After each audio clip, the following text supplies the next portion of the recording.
dying. And not just physical books, but digital books as well, e-books. The reason why I say this is because people are reading books less. The National Endowment for the Arts has been researching this the past several years, and they're seeing a significant decline in book reading. And this is perhaps because there is a variety of written content available to us now. There's two forms, really. There's short form, less than 3,000 words, and long form, more than 3,000 words, books. If you look at what's happening in the short form content, those newspaper articles and those magazine articles, particularly as they go online and we see the demise of the physical distribution of magazines and newspapers, there's some dynamics, there's some activity, some interaction that's occurring that's making it very compelling and very exciting for us to engage in that new medium. I read a lot of blogs, about 26 blogs I subscribe to, and thankfully there's tools that allow me to read those rapidly. And as you read these new forms of short-form content, you see things like the ability to know which of your friends have read those articles. And that's kind of compelling. So next time I see my buddy Matt and my buddy Rob, I can ask them what they thought about that article, and we can have conversation and dialogue about it. Another dynamic of this new media for short-form content is the ability to have commenting. And sometimes the commenting is so valuable in an article, it's perhaps as valuable as the article itself.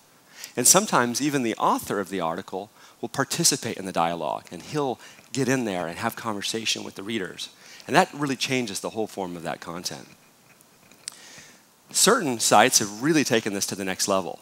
You log in, it knows who you are, it knows who your friends are, and it allows you to see what your friends are reading, to see what articles that they have commented on, that they've actually written a little two-sentence summary of why they read that article. And that can tell you maybe you should read that article. So there's been great evolution in short-form content, and we're drawn there, and there's millions of websites and blogs that we're drawn to today. In the long-form content, in books, we haven't seen quite the evolution. Although there has been some neat things that I think you've probably read about in the news in recent months. These e-reader devices. And in 1998, this big shift to these devices started with the SoftBook and the Rocket eBook. And then Sony and Amazon took this to the next level, brought it to the masses, and several million people have purchased these devices. And of course, Apple is now going to sell potentially 25 million of these tablet devices next year and open up more of this e-reading on these devices. But if you look at the devices, you look at what has happened in this shift from the physical to the digital books, you've just pretty much seen a replication.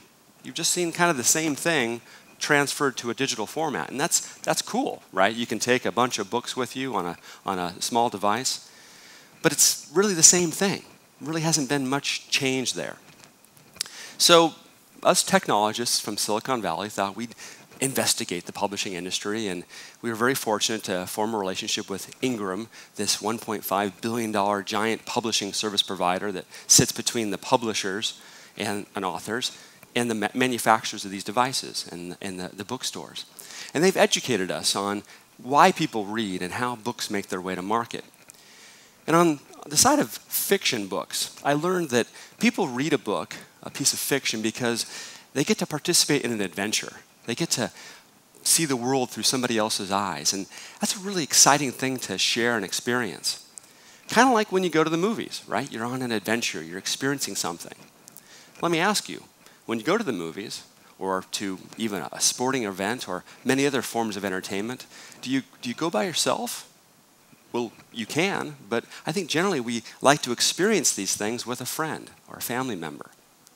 And this, of course, is why book groups were formed. And Oprah's book club really has drawn people to gather and have conversations around books, and it's a wonderful thing. We also learned that on the nonfiction side, people read books, and my wife and I are researching adoption, so we're reading books on adoption and great content in those books. But we also find ourselves going out to websites and to Facebook and having conversations and asking questions of people that are also looking to adopt or have adopted. So, again, us technologists thought, wow, what if we could bring this together? what if we could bring that outside content and that community into the book? So you're going to see for the first time today our public revealing.